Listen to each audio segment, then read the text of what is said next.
guys, and welcome back to my channel. So today's video is going to be a little bit of a different setup. Today I'm going over the books that I am reading as a business owner. So reading books about business is something that I've added onto my life this year, especially trying to spend more time reading books than I do scrolling on my phone. What you're about to see was filmed when I got my thrift books order. Afterwards, I will review the books that I have read so far. I haven't read every single book that I have, but I have gotten into them a little bit. Let's get going. I have a little surprise for myself. My thrift books order came in. This is the first time I've ever ordered from them. The books are very well priced. And I'm so excited. I'm going to show you what I got. Like I said in the last vlog, I have been trying to read more, study more, just get off my phone. There is really nothing of value that I am scrolling through. I'm not learning anything. I'm not improving myself. It's a waste of my time, and when I'm wasting my time every single day on scrolling, eventually I will have wasted like a majority of my life just with no benefit to me. So there's a lot of things about business, analytics, finances, just efficiency in general that I don't know. And I'm certainly not going to find it through scrolling. So I bought some books that I think will help me in that area. They are used already, which is fine. So this one, The 7 Habits of Highly Effective People. Powerful Lessons in Personal Change. Then I got, where'd it go? The one that comes after that, The 8th Habit. It says there's a bonus DVD, but I think that one's already gone. What's cool is this is a hardback book, and I got it for like $3. Well, there is a DVD in here. Oh, fancy that. And then I got this book. It's a little banged up, but it's okay. It is The E-Myth Revisited: Why Small Businesses Don't Work and What to Do About It. I will probably read that one first because on all the small business websites or Facebook groups that I follow, they all talk about this book like it is the small business Bible. And they don't just talk about it in a way like, yeah, this is a good book. They talk about it with passion. Small business owners, they love this book. And then the last one, these are all kind of on the line of educational books.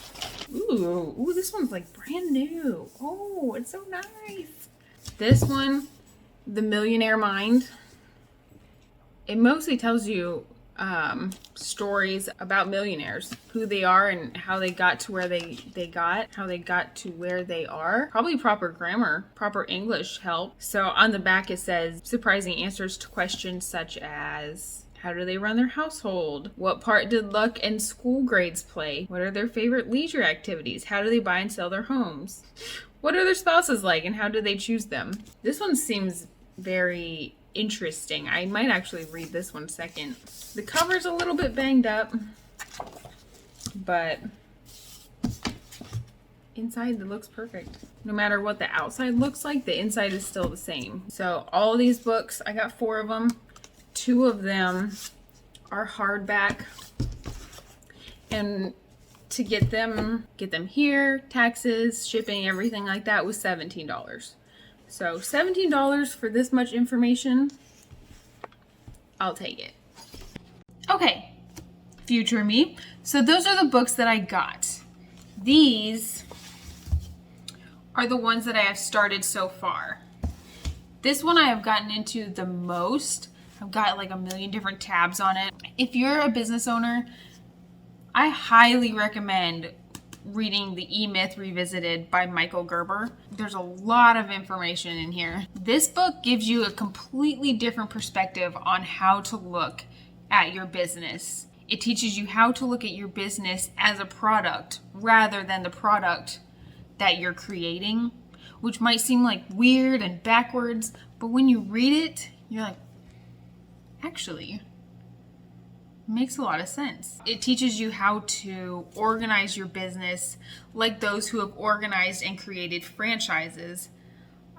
Using McDonald's, of course, as an example, as something that started off as a small business because he had everything organized, everything strategized, and his employees knew exactly what was expected of them, when it was expected, they were trained, everything. This is a very good book to read whether you have an established business, whether you're just starting out. It'll give you a lot to think about in terms of how you're organizing your business. This book is just very interesting in general, whether you have a business or not. This book is about the world's millionaires, what they're thinking, what they're doing. It gives you a lot of percentages on certain things, like how many of them went to school, how many of them have advanced degrees, how many of them have no degrees, what their wives do, whether or not their wives have separate jobs, whether or not their wives are business owners. It even goes into, there's one millionaire, I can't remember who it was. He won't buy Chrysler, just won't do it. So it's very interesting to kind of get a little snapshot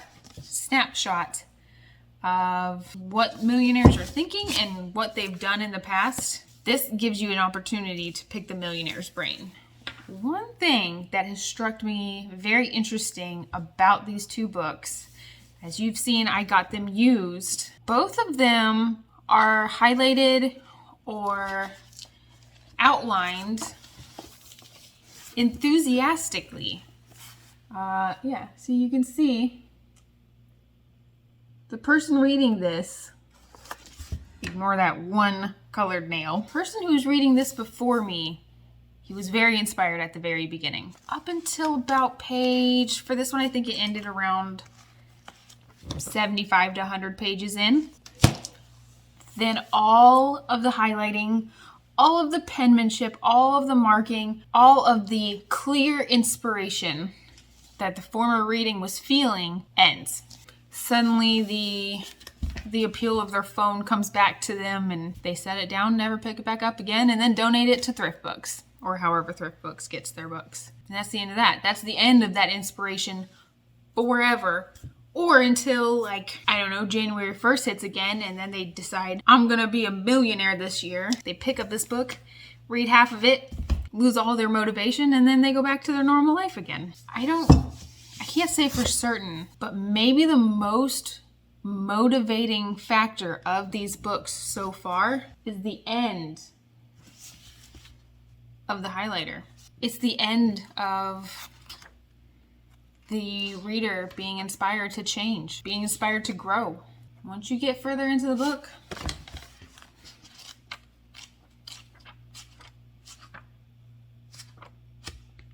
the former reader, he quit, lost his motivation. I would imagine the former reader of this book, he didn't change, he didn't grow, he got nothing from reading half of this book. The biggest thing I've taken from this book order so far is to not quit. When the motivation is here, get a lot of work done. Really dive into that motivation and use it. When the motivation is gone, which it will be, keep doing what you were doing. You may not want to, may not be as fun or as inspiring as it was when you first started, but it doesn't matter. You started for a reason. You didn't start for the purpose of quitting in 2 weeks. Don't be a book highlighter and only highlight half of it. If you're gonna start something, stick to it. If it was worth starting, it's worth sticking to, even when it's not fun, even when the motivation is gone. So pick yourself up a book that's going to help you grow, it's going to challenge your mind, and it's going to help you become a better person. And then when your motivation is gone, pick up that same book and keep reading it. The only successful people in the world are the ones who never relied on motivation. Unlike the two readers of these books, you just have to keep going. That is my lesson for today. I hope y'all have had an absolutely wonderful day today. Go read some books, read more, scroll less, and do not quit. I will see you guys next time. Bye.